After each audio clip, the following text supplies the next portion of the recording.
I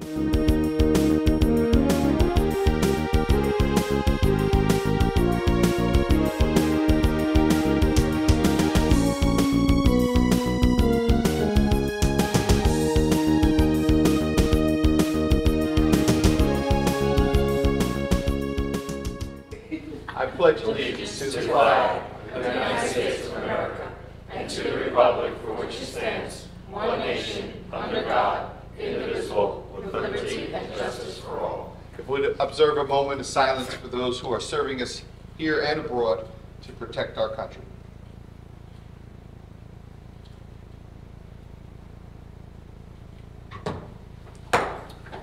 Notice requirements of the Open Public Meeting Law have been satisfied concerning this meeting. The home distributed in the Star Ledger published the annual notice. It is posted on the municipal bulletin board. It should be so noted in the minutes of this meeting. Councilman Bauer. Here. Councilwoman De Jesus. Here. Councilman Ficarra. Here. Councilwoman McCullough. Here. Councilwoman Meehan. Here. Councilman Patel. Here. Councilman Small. Here. Vice President Spiller. Here. And President Anderson. Here. Can I get a motion that the minutes from July 23rd be approved? Motion. Second. Questions or comments from council?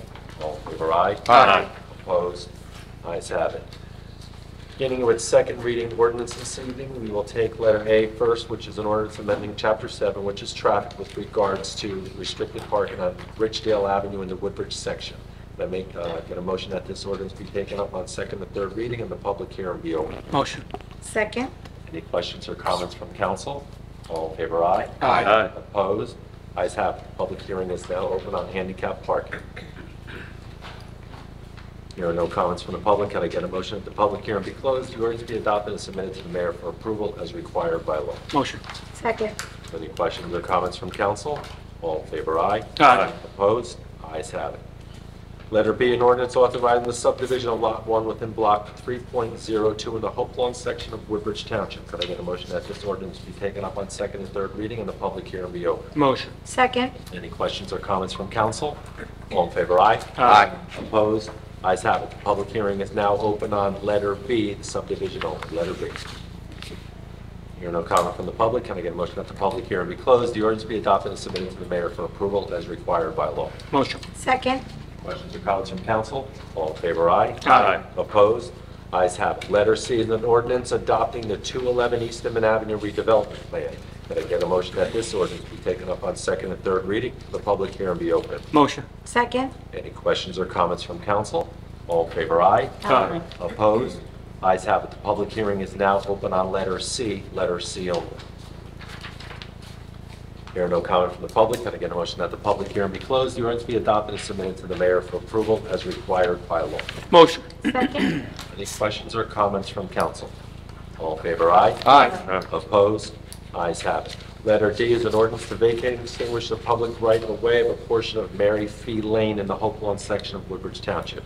Can I get a motion that this ordinance be passed on second reading and second and third reading and the public hearing be open? Motion. Second. Any questions or comments from council? All in favor, aye. Aye. Opposed? Ayes have it. The public hearing is now open on letter D only. Hearing no comment from the public, can I get a motion that the public hearing be closed, the ordinance be adopted and submitted to the mayor for approval as required by law? Motion. Second. Questions or comments from council? All in favor, aye. Aye. Opposed? Ayes have it. Letter E is an ordinance of the Township of Council authorizing the acquisition of property known as Block 1004, Lot 298 and 300, located on Blandford Avenue in the Avenel section. Can I get a motion that this ordinance be taken up on second and third reading and the public hearing be open? Motion. Second. Questions or comments from council? All in favor, aye. Aye. Opposed? Ayes have it. The public hearing is now open on letter E only. There are no comment from the public. Can I get a motion that the public hearing be closed, the ordinance be adopted and submitted to the mayor for approval as required by law? Motion. Second. Any questions from council? All in favor, aye. Aye. Opposed? Ayes have it. We will take letters F, G, H, and I by consent. These are long-term tax exemptions for Terrace Associates, also for Van Dyke Avenue Urban Renewal, for New Street Developers, and for IV5 Raritan River Logistics Center. Can I get a motion that these ordinances be taken up on second and third reading and the public hearing be open? Motion. Second. Any questions or comments from council? Yes, Mr. Mitch, I'd like to abstain from letter H, please. So noted. Any other comments?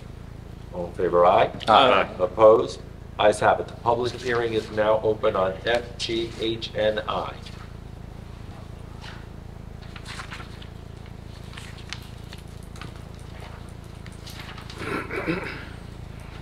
Howdy all, Scott Gorge. Is that me? Yeah, it was you. I think I Can I move this over a little bit to put this here? Sure. Scott Gorge. Sorry. Woodbridge proper, so I want to speak to G first. So I'm not going to speak on F or I. So G and then H. Before that, just very quickly regarding past pilots, etc. So I want to give thanks as it relates to Vermella. It may be a little thing, but that left turn coming out of Lowe's and the light and being able to get onto Main Street from the other way is fantastic. I know that's a little thing, and that's a direct result of one of the developments, and I just want to thank that development. That has been, it's awesome. So Changed my life, too. what does that say about my life? But it is life-changing. that is that. And congrats, I haven't been here since everybody was sworn in to stepping into president. And the last time the pilots came up, unfortunately, I had COVID, and out of your safety, I couldn't come, unfortunately. And to John Mitch for continued excellence in quick turnarounds and thoroughness in the documents I've requested. So what I want to do quickly is talk about G and G specifically. So a couple of things. I want to spend a minute explaining what I sent. Now, I apologize. I've tried to send the data and the analysis ahead of time. I got a pretty demanding job. I travel a lot, kids, this and that. What you'll see in the analysis. So the last time I was here speaking on Woodmont, and by the way, there is a glaring error in the Woodmont analysis. I'll resend that with the fix, but it still checks out. The last time I was here, Mayor McCormick, and forgive me, the finance, Vito, is that his name? The gentleman Yes. that, okay, had noted that the analysis I had sent to that point was just a cash flow analysis. So it looked at the revenues, the expenses, the net cash flows for the 30-year pilot. In my argument, there was a 15-year pilot was still profitable for the developer and helps residents with regards to funding schools in the future, and I'll come back to that in a second. He was correct that a cash flow analysis is not how developers are going to look at whether or not this project is profitable. They use what's called a net present calculation, and they look at their internal rate of return. So what you do is you take some rate, and this is where the subjectivity of it. You take those 30 years of cash flows and you discount them based on the rate to the present day, the total minus the costs to build the project. And if it is a positive number, that means it's worth doing the project. And if it's not positive, it doesn't make sense. And the belief, as is expressed in the application and in the arguments made here, is that the 30-year pilot is necessary for the project to be economically viable. And again, Mayor McCormick is right. My analysis that I previously sent on other ones was incomplete. So I've sent you everything. Now, again, keep in mind, I have a job, I have a lot of things going on. You'll probably find mistakes, no doubt. That's the point of me being here, is to discuss this in detail. My contention, now what's interesting is that both with G and H, I also had to come up with what the rateable taxes would be in place of growing at 2%. And I'll explain those methodologies whatever you want me to explain. The bottom line point is that using a number of discount rates, because when you do a net present value calculation, the theory is a banker can make any calculation work. You just change the discount rate and it looks like it's viable. You do the project, the bank approves the loan. But you have to be precise in the discount rate that you used. So I've indicated all the discount rates that I've used to come up with a net present value calculation on the cash flows under a 30-year pilot and a 15-year pilot, and I think even on this one I used it with no pilot whatsoever. And the result was a positive number, which means a pilot is not necessary for this development to be economically viable. What I don't have, though, and I understand the logistics of this, that despite the Oprah requests, I can't get access to the city's assumptions. Because one of the pieces of feedback that Mayor McCormick gave me on the Woodmont was that, hey, Woodmont was very aggressive in their assumptions on how much their revenue is going to grow. I said, let me see what you guys came up with. You can't. It's proprietary. That is exempt from Oprah regulations, which is true. I can't argue that. I'd be willing. Now, I work in mergers and acquisitions. I sign NDAs all day. I'd be willing to sign an NDA to be able to model out exactly how the city does it, put in my assumptions of a 15-year pilot, a 0 pilot, to see, is this actually necessary to be economically viable? So I know I don't know if I can get an answer on that right now, but I'd be willing to sign a non-disclosure agreement to be able to access the city's assumptions, to correctly model in so that you all who have to vote on this can have all the information necessary to make that decision. However, one other piece of this sticks out. On the tab 3 of the Excel sheet I sent that shows what does the city get versus if it's a 15-year pilot, a 10-year pilot, what does the city get in terms of cash flows versus what the schools get if it converts to a rateable at a certain point. And the only difference between issuing these developments, a 30-year pilot, a 15-year pilot, or no pilot, is how much the city gets. That is the only difference. The projects are absolutely wildly profitable given a 15-year pilot and a no pilot. However, and offline, the mayor and I keep conversations private, we ran into each other somewhere and we discussed some of this, and we came to some agreements, and that's where also during this proceedings I'm trying to keep the drama and the theatrics low and just focus on the data. I'm not trying to battle with this body here. I voted for all of you and I'm happy you're there. I am for these developments. The problem comes in, and this is the point that gets lost, and it was misstated incorrectly last time. When the pilots are issued, it's not that the school doesn't get their funding. The school sets a budget. They're going to get it from the taxpayers, the rateable taxpayers. But the pool of people who pay it as every year the school budget goes up stays fixed because you're not growing the rateable base, the ones that don't have pilots. So what happens is it is advertised that, hey, because of the pilots, your municipal taxes are kept constant, which is true. And you don't set school budgets, which is true. But you have a direct effect on how those school budgets are funded by whom. That is where my issue is. And I've shown that with a 15-year pilot, the city gets a ton of cash flow, and at 15 years, it converts to a rateable, and on a net basis, taxpayers get a huge break when it starts funding, when that money gets put into the pool of the school funding. That's my argument. It's not required to be economically viable. 30 years exposes us to too much risk from a taxpayer standpoint because this isn't your fault. The schools are getting an ungodly amount of state aid, fantastic. And they still raise the budget by 2%. One day, and I know we've argued about this in the past, one day, and I see it, we're already seeing it across the state. Many places are getting massive pulling of their school funding, and all of a sudden the state legislature removes a 2% cap on property taxes, and those places are being raised 9 and 10%. That, over the course of 30 years, you're trying to tell me that that's never going to happen here. That is a huge risk to weigh on one decision point. One day, school funding will get reduced somewhere in the future. And the taxpayer, the rateable taxpayer, is going to be stuck. Because it was said, well, you can't just raise that difference. The property taxes are capped at 2%. Unfortunately, Mr. Cobbins, that has changed. That is not the case anymore.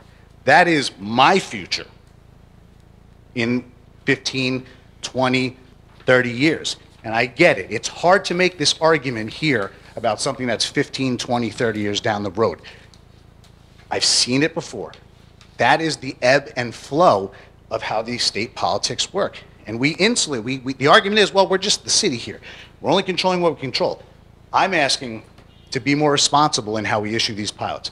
I get the other argument. We don't issue 30-year pilots, they won't build here. That's not true with this kind of momentum. They said the same thing in Jersey City, and they straight up stopped issuing pilots from public outcry, and the development has never stopped. We have that momentum.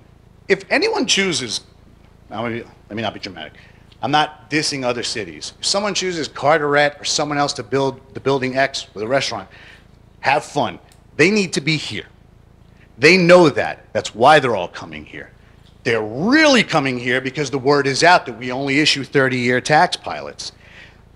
I'm not understanding the fixation on 30-year only, and in the face of data, and if my data is wrong, I am totally open with understanding where it's wrong. why we are opposed to debating the term of the pilot. It's the only piece I'm debating. Pro-development, pro-pilot. Get the pilot. Bring the people in. 30 years is irresponsible. I also understand about the bonds and about the rating, but unless you can sit there and tell me that all 30 million, I know it's not, I'm trying to draw a point, is tied to 30 million worth of bonds, some of that's just straight up things we're buying. I don't buy it. The data says there are other more responsible ways to do this. You had a question? Oh, I thought you raised your hand. Sorry.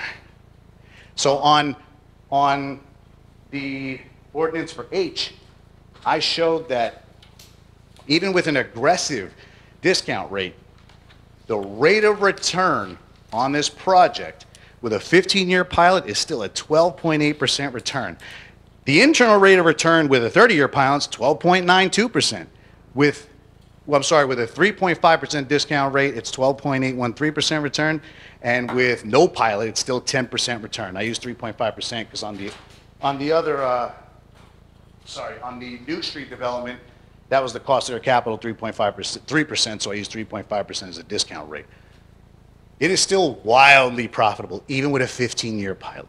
I want to hear from this group or Mr. Mayor McCormick on why a 30-year is the only way to spur development for G and H.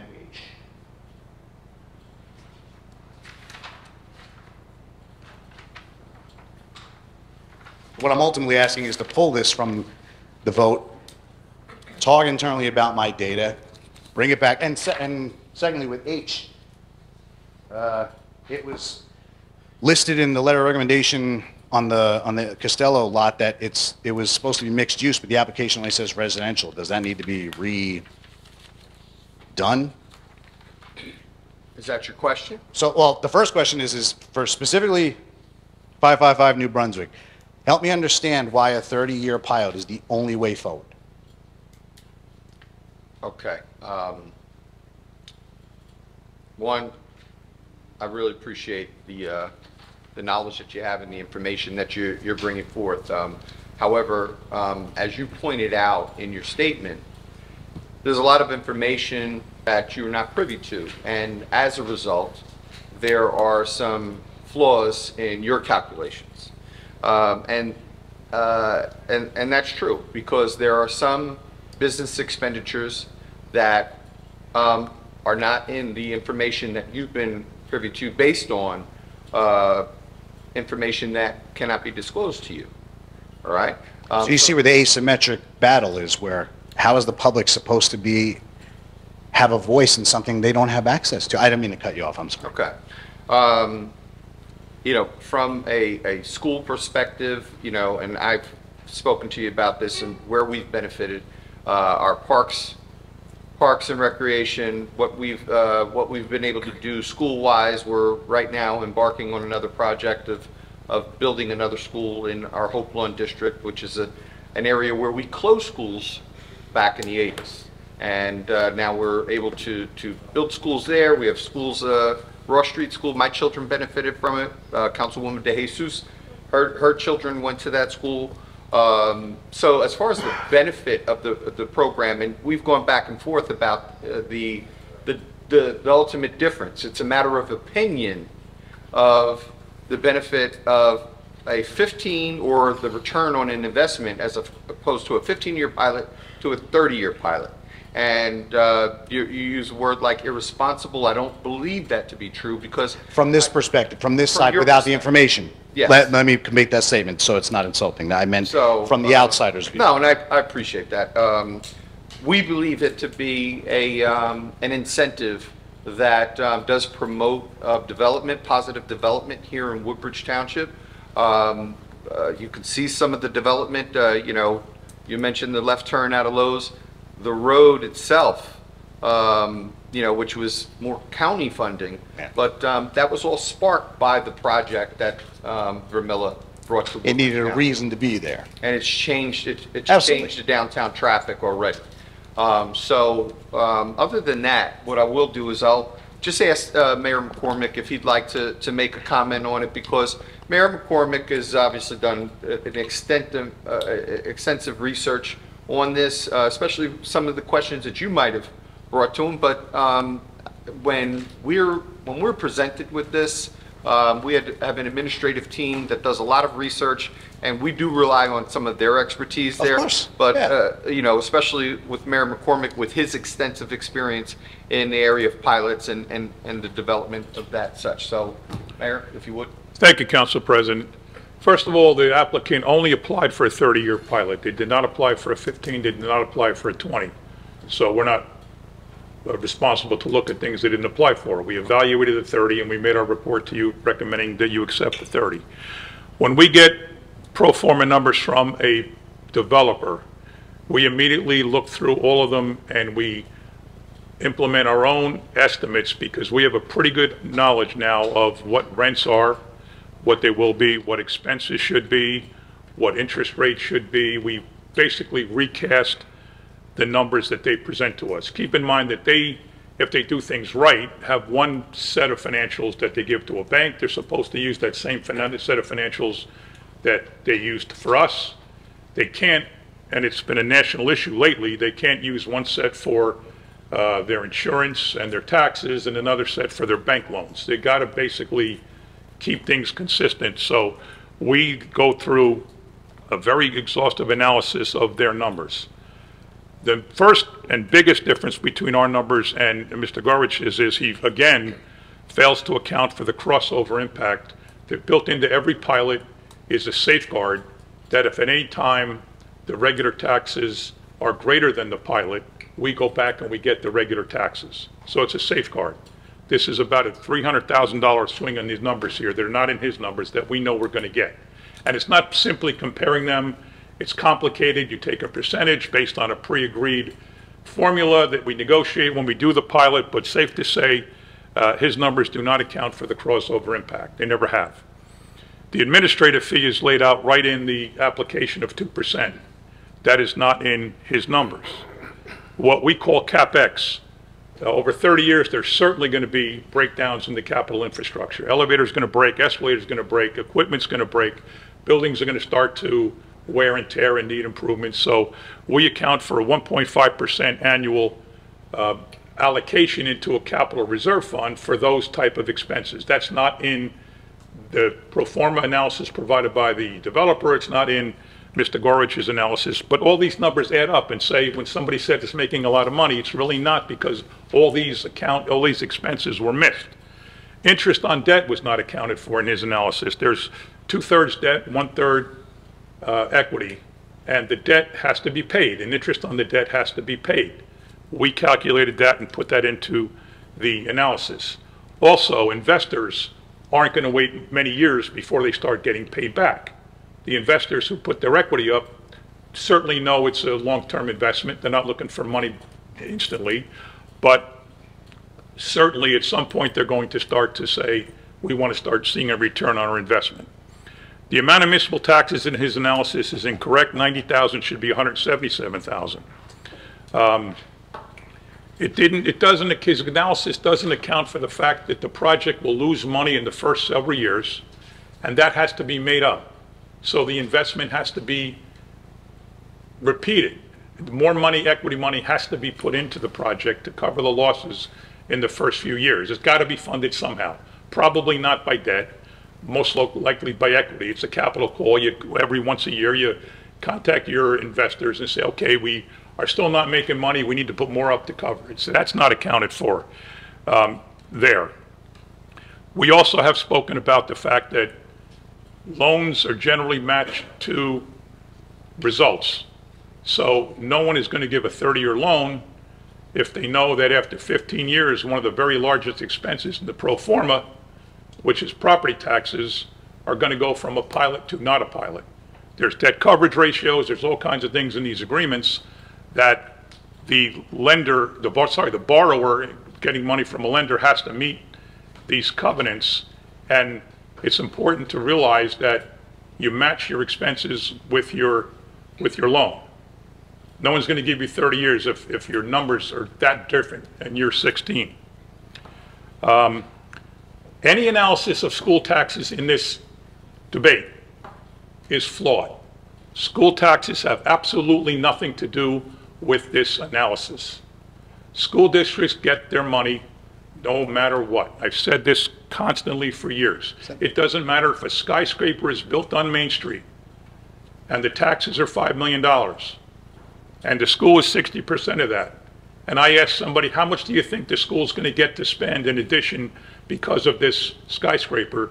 The average person would say 60% of $5 million. They get $3 million. What could they do with $3 million? They get zero. They get zero. This is not a school district issue. Yes, that number would be spread across the base and the tax rate would go down. But as long as the pilot money more than covers that and we get 95% of it, the county gets 5. We get 95% of it. So that more than makes up for the fact that it's not regular taxation. Plus, we get it outside of the cap on tax increases. Your taxes can only go up 2% a year. Your property tax levy, 2% a year, with some exceptions. There is no limit to how much pilots can go up. No limit whatsoever. So if a project comes in with a residential project with 300 school kids, you're out of luck. You've got to fund them in the existing budget. It's not the same with pilots. Pilot money comes in outside of the revenue cap, and based on what we do, which is use that money primarily for debt service for schools, it's outside of the cap on spending, which is again 2% plus or minus some exceptions. We can only increase our appropriations 2% a year. But if we borrow money, we can increase our debt service whatever we want. And that's what we do with a lot of the pilot money, which people have to understand. In 10 years, we will have invested $200 million in our schools. $200 million. Starting in 2014, when we started doing the turf fields, which we did all through our budget. They didn't borrow any money, we just funded it. 2017 was a $57 million referendum, minus whatever the state aid was. The balance was issued by the school district in debt. And in 2020, it was an $87 million referendum, less whatever the state aid was. The balance was borrowed. And this year, right now, we're looking at a $70 million referendum, $28 million for projects and $42 million for the new School 10. Minus state aid, that's going to be debt service that we're going to pay. None of that would happen without the pilots. None of it. A brand new Rush Street School, a practically brand new Woodbridge Middle School, a St. Cecilia School turned into a practically brand new School 29. Kennedy Park becoming full-day kindergarten, something we never had, which is an amazing amenity. Increased school security, increased school technology, a major addition on School 28 in Seawarren, a major addition on School 25 in Fords, a brand new School 5 in Avenel, and a brand new School 4, and a completely newly renovated School 5.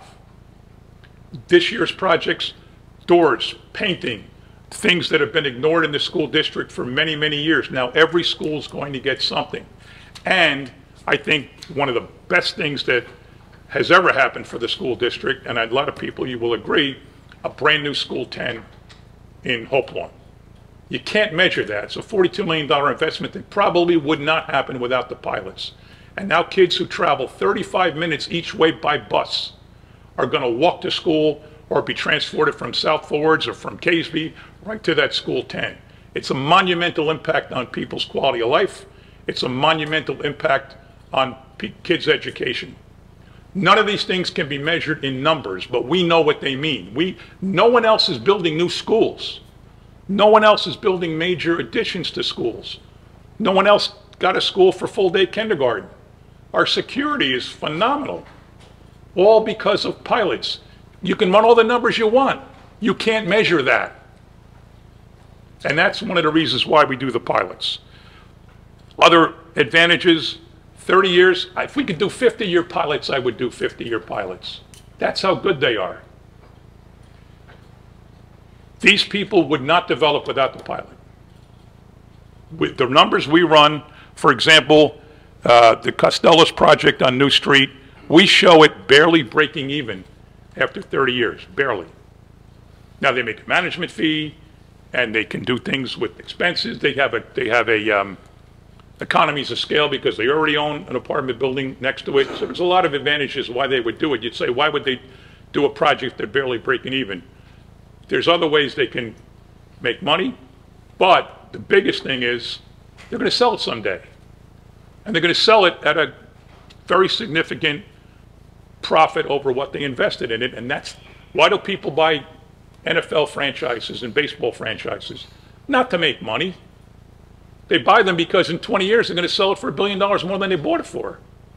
And that goes into the analysis. And that doesn't show up on any papers. It doesn't show up on any pro formas. But it's very significant to keep these things in mind as to why these make sense for the township.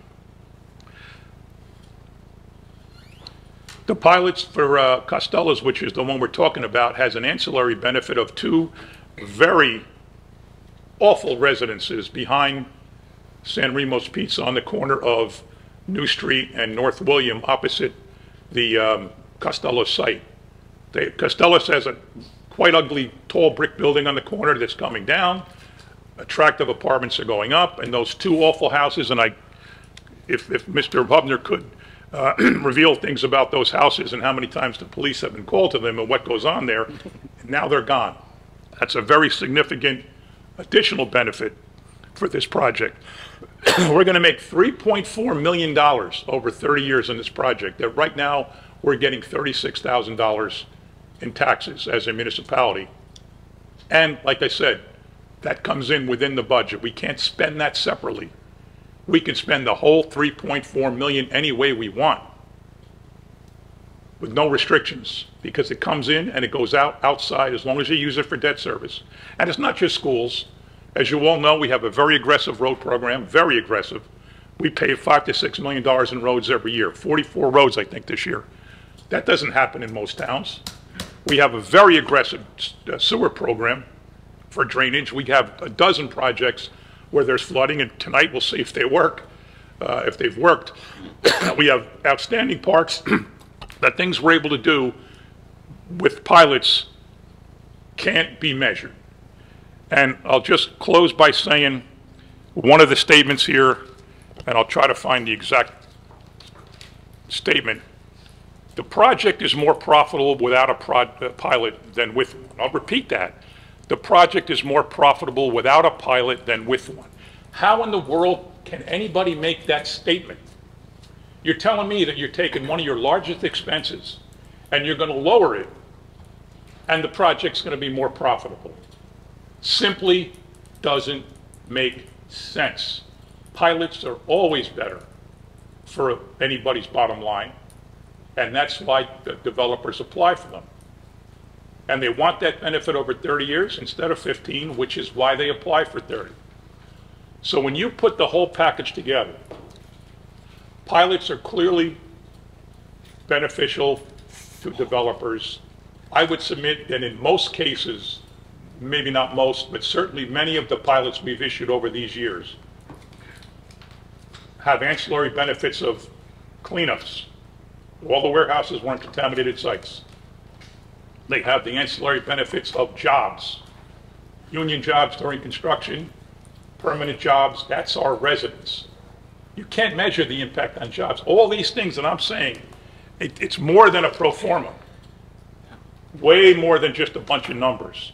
The numbers can say whatever they want. The reality is when you take the benefits all together, I would do a pilot every single time, and I would do a 50-year pilot instead of a 30 if we could. So please look past the numbers. The numbers work. Our numbers work. But it's more than that. There's a human impact, there's a school impact, there's a kid impact, there's a family impact, there's a senior impact to what we're able to do with these pilots. So I, again, suggest that you approve these. I only had a chance to look at H. G came in very late, but I saw that it was in the same format. I'm sure if it didn't count capital expenses and it didn't count the 2% and it didn't count the crossover effect in H, it probably didn't account it in F, G, and I. So I don't need to look at those. I'm sure the same statements I've made here are applicable to all four. We've had success with these pilots. Let's keep doing them. Let's keep doing them in 30 years. They've worked, and we're the best town around. And one of the biggest reasons is our finances, our strong balances, our strong surpluses, our ability to do the right thing and invest. Thank you for the time, but again, I encourage you to continue the progress we've made. We've done nothing but 30-year pilots. I want to keep doing 30 years, and the next time we do more, they're all going to be recommended at 30, and the next time after that. Nothing anybody has ever said to us has done anything to convince us that they shouldn't be 30 years. Thank you, Council President. Mayor, thank you very much. Okay. Mr. President, Oh, I just want to add a comment, and I think I speak on behalf of Councilman Spiller and Councilman Bauer in regards to the fire departments, how much they have benefited also from the pilot programs and the first aid squads. Thank you. appreciate those comments, Councilman Small. I'll add also, you know, we have a concert maybe every night in Middlesex, in Woodbridge Township. There's just been a lot of development, a positive development. The mayor touched on a lot of details that we hear about often, and that's where when we're making a decision, as the mayor said, there wasn't an application for 15 years, it was an application for 30 years. But when we realize all of the different parts of the community that are going to be touched by the pilot, and as the mayor also pointed out, there are things that are not on the spreadsheet as far as the impact that it has on our job market, on our opportunities for many of our residents. That's why we make that decision. So a couple of questions back to you, just regarding process. So, and I appreciate, Mr. McCormick, I appreciate the detail on that. I do. And even if it's not 15, it's 20. So a couple of things on the Costello building. You're right. I don't know what the rateable tax is going to be. I'm making an assumption. Now, in the spreadsheet, it's 90,000. I did run it with 150, and it was still profitable, but that makes my statement incorrect for sure, that it is less profitable than if it had the 30-year pilot than if it had the 15-year pilot. But I had only assumed 150,000 for rateable taxes. It's not on the spreadsheet. I did that right before coming here. So a couple of things, though. Regarding process, so that I understand it. So they apply for 30-year. Are you running an analysis on a 15 versus a 30, and can you not reject it and say, well, guess what? The numbers do work out on a 15-year pilot. In other words, just because they're asking for it, we're not able to go back and negotiate with them and run the analysis under different scenarios like I did, again, with limited information, to say what threads that line between the appropriate money to go around the tax hike of 2% at a municipal level versus getting the taxpayer savings in the long run. Because the majority of these projects, from what it sounds like, are capital expenditures, not debt servicing. So therefore, I understand you want to tie a 30-year pilot to a 30-year bond that shows security, but again, and that is dependent upon any administration post Mr. Mayor McCormick 20 years from now. I'm again making assumptions that 40. You're eventually 40. Okay, fair enough. Fair enough. At 28 years, another mayor comes in and wants to spend it elsewhere. The whole now it wouldn't make good business sense. But regarding process, when they apply, can you not run the analysis and say, we'll approve a 15-year? Again, I know you don't want to, so that's a silly question. But just because they're asking for it, that's the only analysis we do? I mean, do you see what I'm trying to get at on it? Council President? I can appreciate that. Can I ask it a different way? May I just ask it No, a the different answer is yes. We don't look at a 15 if they don't apply for a 15. Yeah. Now, this might be a question for Mr. Mitch, and if it's for whomever it is, apologies. Would I not be able to sign a non-disclosure agreement to run the numbers that are being used to look at it under a 15-year to do the work for the administration, to say, hey, I see your numbers, here it is, because my contention is, and I want to word this carefully, I'm not trying to insult anybody or say we're doing something not, I believe in the intention behind doing these. Make that so clear. If it's so good and ironclad, why not open it to the challenge of saying, what does it look like? Even if someone else is doing the work using your inputs. That's all I'm asking respectfully, is why can't I challenge that assumption? That is accepted from disclosure. Okay. No, I get that under the Oprah. I don't know if Mr. Kaufman would have to answer this or Mr. Nolan, but if I sign a non-disclosure agreement, can't I not have access or be sued if I shared that data? I get it, because our assumptions would make us less competitive. To be fair, I understand that. I don't want Sayreville despite, despite, you know, you working with the mayor of Sayreville and getting pilots, I don't want anybody to be more competitive than us in getting these developments. Again, I'm on your side. Is there no way to sign a non-disclosure agreement to be able to access those assumptions and run my analysis on a 15, a 20, a 25 year? Well, if I could, Okay, sorry. where would that stop? Because what about the engineer who wants to look at how we evaluate engineering projects or engineering proposals? What about the architect that wants to see how we evaluate those projects? What about the attorneys that want to see what strategies we use? No. Our analysis is considered deliberative and consultative, and I would not be in favor of sharing with anybody. That's just my opinion, Council President. I think the mayor makes an excellent point on that, because there are times when we're challenged on a lot of policies that are set. Sure. But if we had 15 or 20 of people like yourself that want to come in, and But you can reject those. I'm a specific person with a specific objective, with a specific ordinance. You see what I'm saying? You just But reject the whether other it's an engineer, I've been out in the street before where people have come in and said, your engineer's got it wrong, the water's not supposed to run across the street.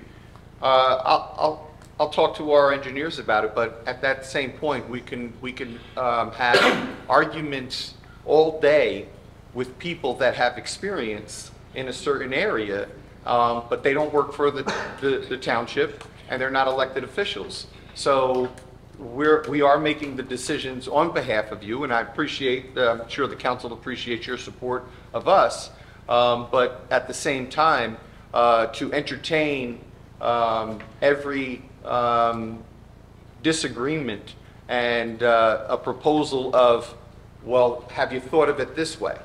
And those things do get taken into consideration behind the scenes, but what you're asking is, if someone applies for a 15-year mortgage, well, a 15-year rate, pilot program, why don't we look at the 15-year to see if it's more profitable? If they're applying for 30, you say 15, sorry. For 30, and why don't we look at the 15 and see if that's, and banks don't do it that way. They don't come in and say, well, maybe if you apply this way, we'll give you the loan.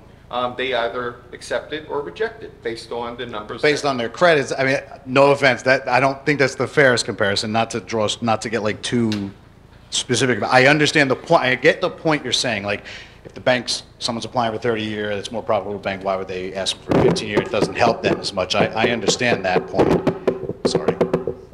But the net effect in the total equation, it's almost like we're using pilots to find things to spend on rather than look at the long-term picture and the net effect on the taxpayer in the long run. Because again, and apologies, but you're misstating my position, Mr. Mayor. I said exactly what you said. The school set a budget and they divide it by the number of rateable homes, and that's your bill. They're gonna get the money. I think the first time I was here, I incorrectly stated with pilots that they don't get their money. They don't get a share of the pilot, even though, yes, through the shared services program, which is a differentiator for us and is a very good thing. And I applaud Mr. McCormick, Mayor McCormick, I don't know why I keep saying that, Mayor McCormick on that. Jersey City, all those places got it wrong. Pilots went 100% of the 95% went to the city. And their schools are a disaster with $1 billion budget. But when they pulled school funding, everyone was left holding the bag because there were so many piloted buildings. But again, they were not as structured, as sound as we are from a shared services agreement. 100% agree. We are very good because of that. In the total picture, though, my argument is that you have your pilots that are lined up with bonds over here. Do that. You get good credit rating means lower expenses to service that debt. I get it.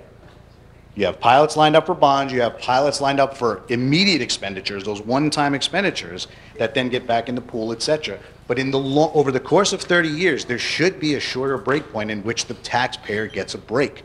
Because those school fundings, we saw it, that is broken. That is broken, where the 2% cap could be, I know you said exceptions, we're seeing it. One day that could be us. If a Republican gets in charge of the state, and that's not a partisan statement, they will come after the blue cities like us. That's what's gonna happen. So what I would like to do, and out of respect of all those that are here for maybe other matters, is rather than just going back and forth all night, okay? I believe that the mayor made it excellent point. You've admitted that your initial reason for, that your initial analysis was flawed, you made some mistakes. On the Woodmont one, I Okay, on the literally previous missed this here. All right, It was terrible. Yeah. But based on that, you know, you were asking us to make a decision based on your research at that time. And this is a precise reason on why we trust our administration, we trust our mayor, that we're making the right decision. You're bringing up a lot of points, but I can't go back and forth with you all I night understand. long and give everyone a, 2 points of, 2 credits of continuing education on pilot programs. This is just, you're making all of the points that you feel why it's valid for us to only, to shoot down a 30-year pilot. The mayor has made a point that we agree with on several points on, that we agree with on why we're allowing and voting on, which we haven't yet, but we're voting on for a 30-year pilot. Well, let me conclude. But we're not then. going to, and I'll you've get out of the made- way. But I feel that you've made your point enough that we can move forward in our meeting, because we're right now at this point, I've already established that I believe that the council is in agreement with the mayor and the administration for the research and the analysis that they've done in approving these pilot programs. And what you're saying right now, there's still information out there that you have admitted that you're not privy to in order for to change our mind. But you are, so my ask is, this is the burden of being in those seats, is you should be asking this before the vote of the mayor. This is what you, Mr. McCormick, Mayor, so sorry I keep saying that, Mayor McCormick, is that the best way forward for all these reasons that have been brought up? What does a 15-year look like? What does a 20-year look like? That's my opinion, that's my ask on what this body does. And this Behind the scenes. This is not the first time that we're discussing this. I know. Okay. No, I get that. I know there's All right. I quorum. So we do ask questions. We ask a lot of questions. There are a lot of emails that go back and forth, and we make sure that we're doing the right thing for the stakeholders of Woodbridge Township. And as I said, I believe that the information that we have is good enough for us to make a vote. But I appreciate your comments tonight. Yeah, look, I tried to keep it as temperate, I'm not trying to make enemies here, I live here, so. Nope. I hope you, and even Mayor McCormick, I hope you appreciate what I'm trying to do, despite I know it's a pain in the rear. But I'm just trying to say, if there's a better way to thread a needle, I just want to find it. And I feel like my at least the 3 at large, the president and my representative, at least those 5 represent me specifically, that's my ask, is to at least look at the alternatives to say, is this the best way forward? From the taxpayer standpoint, from the developer standpoint, I don't want them being negative profit, but I want development. I'm on your side. I will say this, you can count on us to ask those questions. Thank you. Thank you. Thank you very much.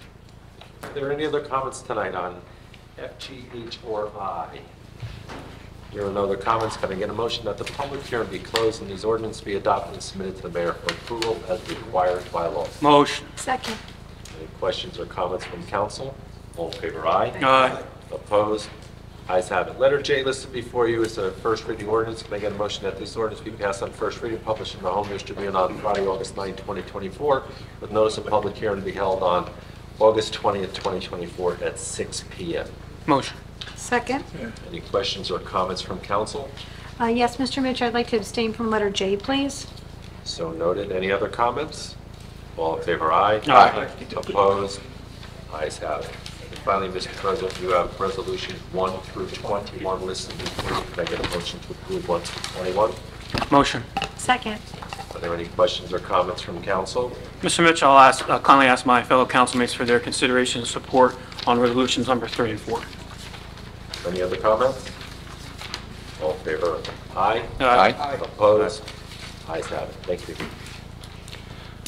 We will now go into our public portion of the meeting tonight.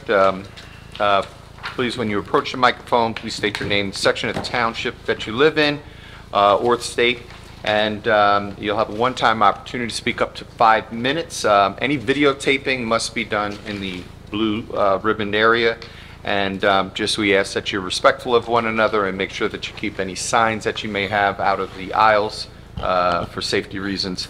And I will give you a reminder when you have 1 minute remaining. Are there any comments from the public this evening? No comments from the public? Yeah. You all go first, please.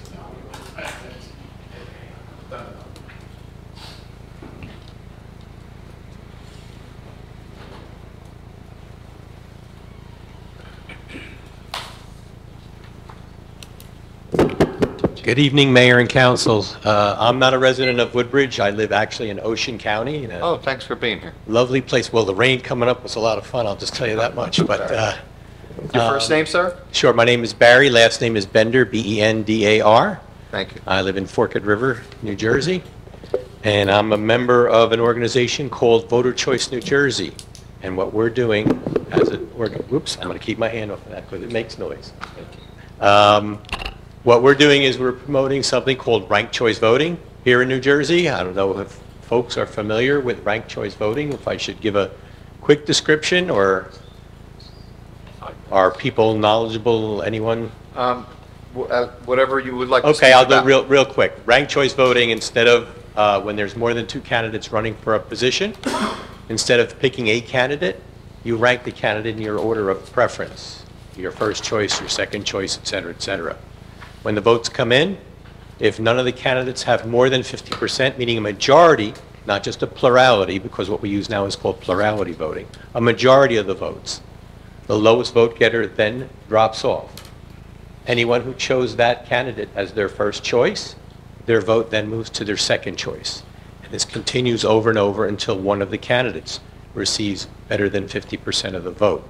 What it guarantees is that the winner of the election will have support of more than 50% of the people when the election is finally completed. It's also known as automatic runoff, which is the counting portion where it continues and continues as a runoff election would to come up with the winner.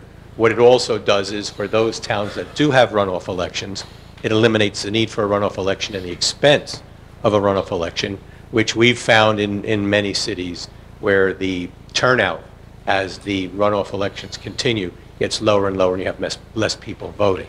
So what we're promoting in New Jersey, actually there's 2 resolutions, and I don't have the numbers in my head, but there's a resolution in the state Senate and in the Assembly to allow cities that wish to put a ballot question on their ballot and allow the people to vote whether they want to use ranked choice voting. And we, as Voter Choice New Jersey, are traveling around the state and educating folks about ranked choice voting. So I wanted to come here tonight and present the concept, if you didn't have it already, of ranked choice voting to you. We've actually had a couple of wins. There's something called a trigger ordinance, which says that as soon as the state passes these 2 bills, that particular city will put a ballot question on the ballot and ask the people if they want to use ranked choice voting. So far, we've gotten Hoboken and Jersey City with trigger ordinances.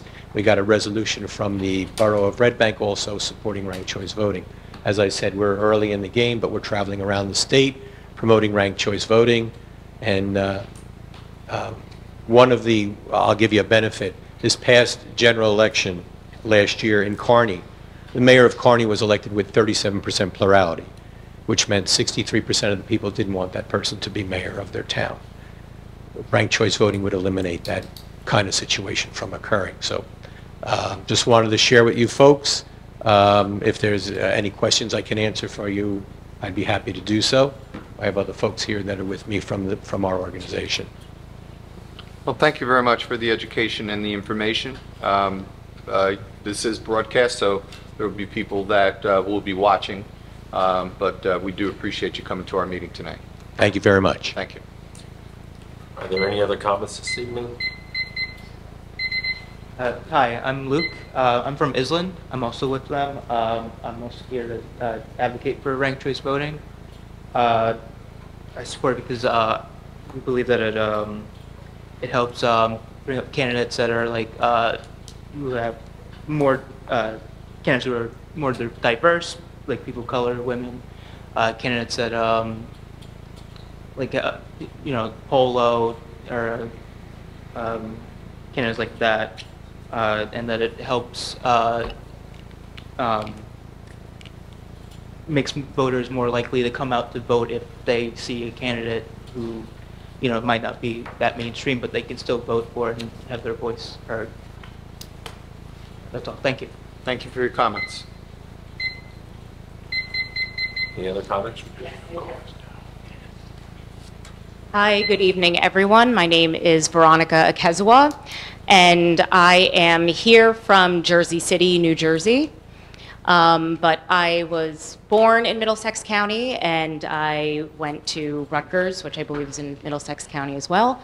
And I frequent here because you have a store called West Marine, and I've picked up boating as a hobby lately, and I make my way here to visit that store and get all I need to repair the boat and go out and enjoy myself.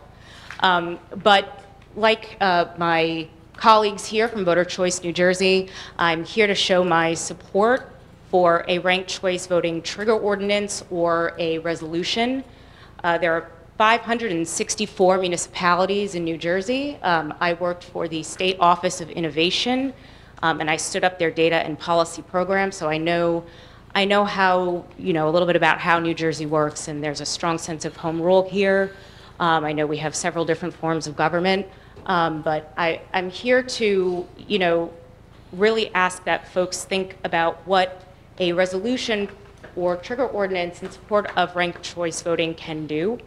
Some of the major problems that we face today, and in New Jersey particularly, are low voter turnout or uncontested elections. And those are becoming, more of the norm these days. And so, although this is sort of an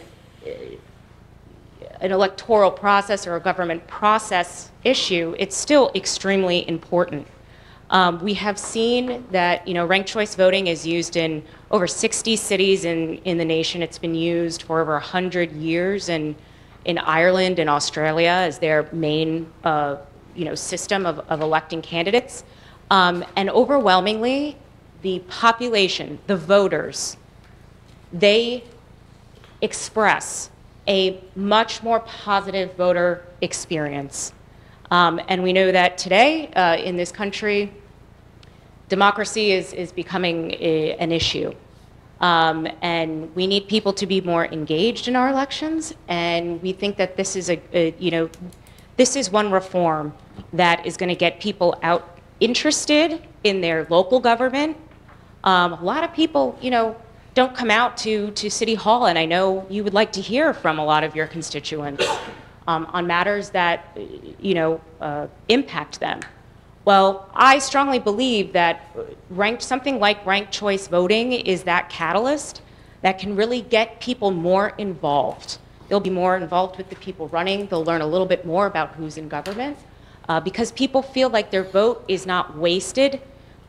If there is a candidate who they don't think has a really good shot at winning, they can still support that candidate and know that they still have some skin in the game because they can express that on the ballot.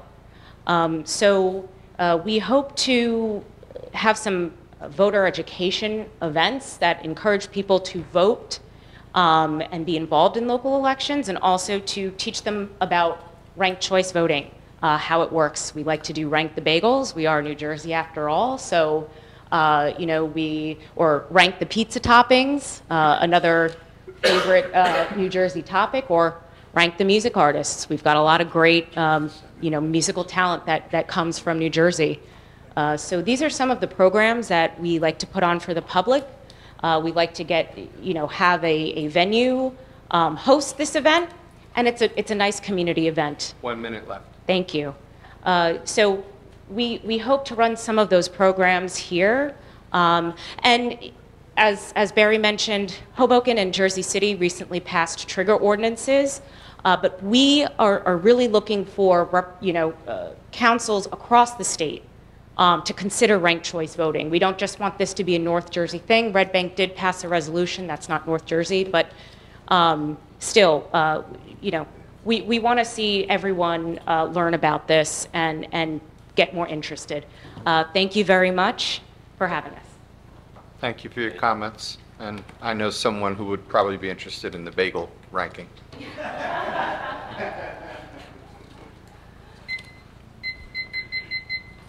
Welcome back. Hey, long time. I have easy stuff. This is soft stuff.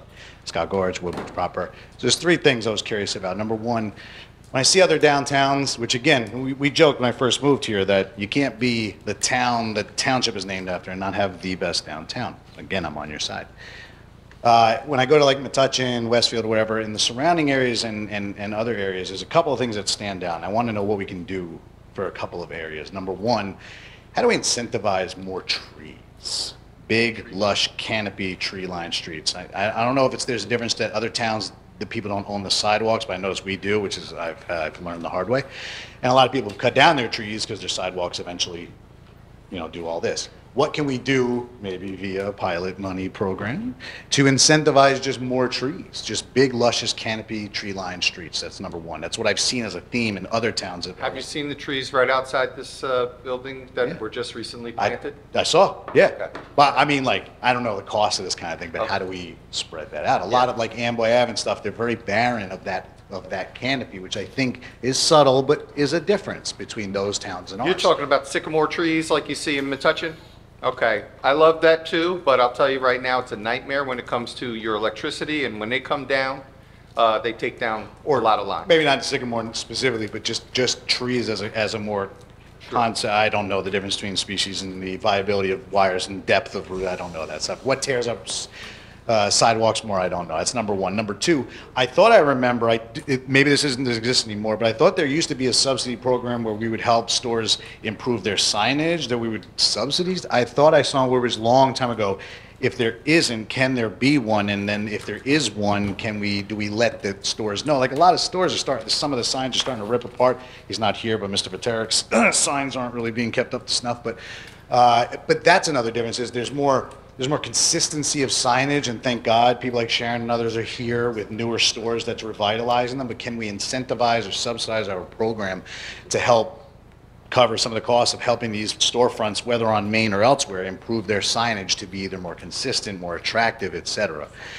And then third, and apologies, Councilwoman McCullough, I probably should just email you this. I know we had a major sewer repair on Barron Street. Thank you for that. I didn't even know that was a thing, but it was pretty bad. They fixed it, and they were very quick and efficient. Now that we've cut up the street for a couple of years, I think we've been asking to repave Barron. And I got repaved to a point, but can we, I don't know how the neighborhood of the street applies now that we've got major work out of the way, because it would have been a disaster if we paid for that to get repaved and then they tore it up for the sewer repair. What do we need to do for Barron Avenue to be paved? It's starting to get torn up pretty bad. So those are my three questions: trees, signage, street. Okay. I'll just make a comment that as far as the roads, they're ranked. They're ranked worst to first. Those roads that are in the worst shape get the first attention. Because I know you were mentioning Barron Avenue. I was driving this morning down Lake, and I went to make a right on Arthur, and Arthur was recently, and I saw a resident that had recently just made a comment about some drainage and being clogged, some flooding issues that they've had. But all of the new piping were already there, so I'm very proud of the work that we're doing very quickly. But when we... I'm sure it's whack-a-mole, I'm sure. When we have to rip up the street to... we try to patch them up as best we can. And it is. They get the rest of the part street's of pretty getting, yeah. the ranking system. But if there's any other comment from the administration, Well, and Mr. themselves. McGuire, I thought it was like, it may have been last year, year before. I thought we were like on a schedule. I don't remember. I didn't look at the emails. I don't remember. Well, first of all, in the trees, we replace dozens of trees every year. We have a program now for 100 free trees for the first 100 people that come in to ask for them. We don't typically place trees anywhere unless somebody wants us to. And then if they ask, we will look at it and see what we can find as far as funding. So we do have a very aggressive tree replacement program. The second one on the facade, years ago we had a downtown facade improvement program that we covered through, I think it was CDBG. It did not work. People did not ask for it. But now the Woodbridge CID does have a facade replacement program, and they'll not sure if it's a match or how that works. It's an independent entity from us. It's a match? It's a match. So if you spend $5,000, we'll give you they'll give you $5,000. Yeah. So that program does exist, and Barron Avenue is scheduled to be repaved this year. It moved up because it was torn up for the water project, and it's going to be done between Grove and Church or Freeman. Green or no, It's wait. going to be paved from Grove, where it yeah. stopped. Green to Freeman, right. Oh, no way. Thank you. So yes, it'll be done. All right, thank you. And regarding the signs, is there a reach out to, I don't know if stores just don't know. I'm sorry. Okay. Are there any other comments from the public this evening? There are no other comments from the members to close the public comment portion. Motion. Second? Favor aye. Aye. Opposed? Go into the agenda. We're going to go into the agenda. My agenda is in order. I do want to make one mention of one position that I was aware of with Hackensack Meridian Health is in the process of hiring a housing stability coordinator. Housing stability coordinator is responsible for developing and implementing collaborations for housing stability and policy systems and environmental change interventions that increase access to appropriate housing, with a focus on supporting limited income community members throughout the three-region Hackensack Meridian Health Network service area. The coordinator will develop and manage multiple housing stability initiatives focused on building partnerships that increase access to housing, housing stability, and connection to housing-related services. You can go on to the Hackensack Meridian Health .org/Edison if you are interested in this position. So please check hackensackmeridianhealth.org. Council Vice President Spiller. Thank you, Council President. My agenda is in order. God bless America. Thank you. Just make sure I get to the next person. Sorry.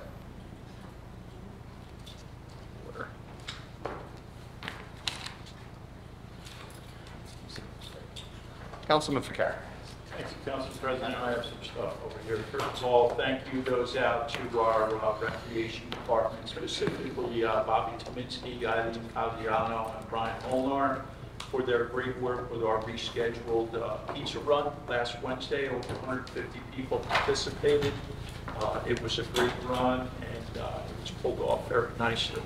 It also leads up to our September 1st, which is the Sunday before Labor Day, for the Crossroads race, and I'm happy to announce this year that we will be partnering with the Marissa Tafaro Foundation, and that foundation supports children in need throughout Middlesex County, including student athletes in many of our high schools. Again, that's September 1st. That's a Sunday. Check-in is at 8 a.m. The race begins at 9. It's a 5K. Everything is over at Alvin P. Williams Park. And you can go on to CompuServe.com to register if you just put in the Woodbridge race in there. Also announcing, as I have been, the Senior Olympics for New Jersey are coming up. Of course, Woodbridge Township is the home of New Jersey Senior Olympics. September 6, 7, and 8, you still have an opportunity to register by August 23rd. Local folks from Woodbridge Township do get a break, and you can go to njseniorolympics.com. That's njseniorolympics.com. There are a number of these registration books throughout town in many of our public places. So that's all I have, Council President. And by the way, the Cars Tribute Band is playing tonight. So it's a little late to mention that, but it's good for us to get going. All right. Councilman Bauer. Thank you, Council President. My agenda is in order. I have two announcements. Second cruise night for the Ford's business community will be held on Monday, August 19th from 5:30 p.m. excuse me, to 8:30 p.m. at Sipperstein's Paints. That's at 372 New Brunswick Avenue. Ford's come out and view classic cars. There'll be food trucks, vendors, and more. Last night, the mayor and myself had the opportunity to swear in 3 new career firefighters in Ford's Fire District 7. They are Ryan Rivera, Anthony Harlan, and Brandon Knapp. Also, 3 firefighters were promoted to captain. They were Frank Della Pietro, Benjamin Delapietro, and Thomas Nevis. Congratulations to all, and to the new firefighters, have a safe, long, healthy career. God bless America. God bless all our first responders. That's all I have. Thank you, Council President. Thank you, Councilman Small. Thank you, Council President. I'll hold my agenda. I attended a public hearing last week in regards to a new rail line that's going to be installed in Port Reading to alleviate traffic on Rosewood Lane. I just want to thank the administration for many, many years of hard work. I understand who you're dealing with, but a special thank you to Casey Wagner, who's been working very, very hard on this project, and I appreciate everything you've done. God bless all our first responders, and God bless America. Thank you, Mr. President. Thank you. Councilwoman DeJesus. Thank you, Council President. I just have one announcement. The Woodbridge Public Library, at the main library, they will host a puppet show with Robert Rogers Puppet Company at 2 and 3:30 p.m. this Saturday, August 10th, for children ages 5 through 13 and their families as part of the summer reading program. Register online at woodbridgelibrary.org or call the library at 732-634-4450. That's all that I have. Thank you. Thank you. Councilwoman Meehan. My agenda is in order also. I just have one announcement, a save the date for October 12th will be our annual breast cancer walk in Colonia. That'll be followed by our Oktoberfest, and I will have more details closer to those events. That's all I have. Thank you. Councilman Patel. Thank you, Council President. I also have announcements.